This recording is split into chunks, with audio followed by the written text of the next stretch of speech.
saying a national treasure. Well, my next guest certainly is. Who is it? It's Barbara Windsor!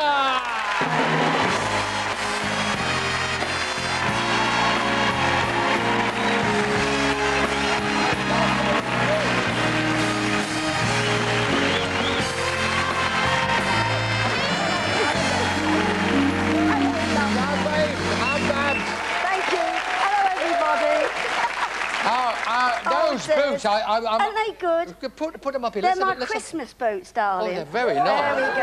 There we go. Very nice. Well, you know, only take size 1.5, don't you? 1.5? 1.5, yeah. Why are we talking about my feet? Well, when you came down, there was a little blur as you wafted down those stairs. I had them specially made for tonight to go with the outfit. All right. Now, you're right, my lovely I'm fine, but I want to ask about you. We read in the papers. You've not been well, you've been poorly. I know, you know. Now, I tell you what, I've had a heart murmur for 10 years, OK? And I wrote that in my book, but I was going out one night to see the wonderful, for dinner with Ross Kemp, who plays Grant, OK? And I was sitting in a taxi with my old man, Scott, and we're going just across Oxford Circus. We're in the black taxi, didn't have my seatbelt on, I hasten to say, because I love black taxi people. And just as we're going across Oxford Circus, I said, isn't it marvellous? We're out, going to the Ivy, going to Ronnie Scott's afterwards with Ross and Rebecca. And next thing I know, I'm flying through the air. And I wake up in this ambulance, and there's this lady going, she's ever so petite, isn't she? She's really petite. So I think, a lot of people, when they first see you, they say, ain't you little?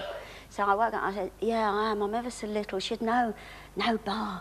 She said, it saved you because you're so petite. What happened was, as I went into the back, because I was sitting behind the driver, I went into the window and I bounced off it because I was so tiny.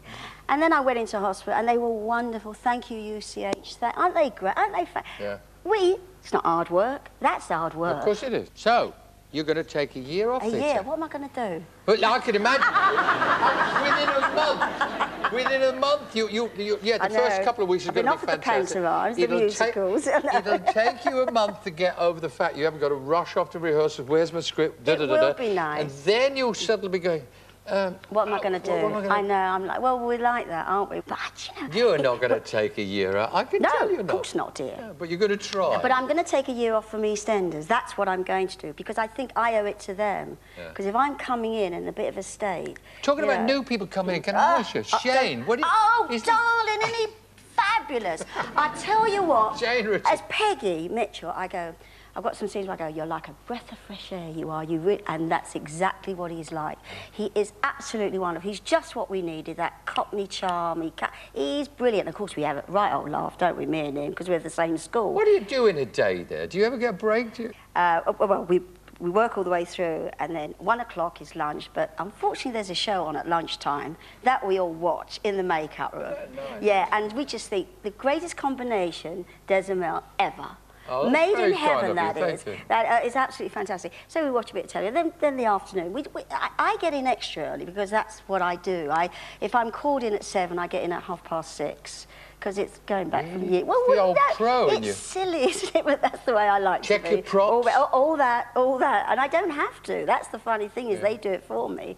But I thought, oh God, I hope they have me back. And the first thing they said is, you will come back, because I'd like to think that I'd end my career in EastEnders, because I'm a very lucky lady. The two greatest British theatrical institutions, as far as I'm concerned, are Carry-Ons and EastEnders. And I've been a part of them. And I'm a lucky lady, lucky little bird. Thanks. Thank you. I reckon, we go through the notes, when we get an article. Not that I needed to check your notes. You seem to have tackled most things. George Clooney was over here recently. Steady.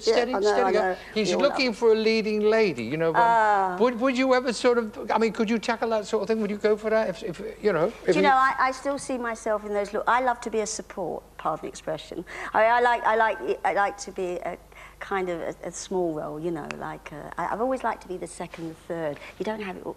I couldn't coach George Clooney, anything like that. Not now. Oh, I think you could. Oh, it was enough with Frank Butcher, wasn't it? I mean, God, that was the last time I was on here. I was just about to marry him. Yeah. God. How is Mike? Is he fine? Oh, he's good, he's great. He's ducking and diving all over the place, You enjoy your break. I will, my lovely. As much as you can. Relax. We all want to see you back in EastEnders for as long as you want to be in it. Barbara Windsor. Thank you. Thank you very much.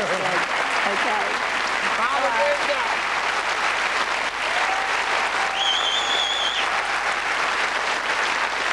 Now, my next guest, when told on Pop Stars that he was out, said, I'll be back. And I'll have a #1 single and a platinum album. Well, he's well on the way to achieving his prediction. He's already had a #1 here with a track from his new album. It's a song called Girl in the Moon. Here's Darius!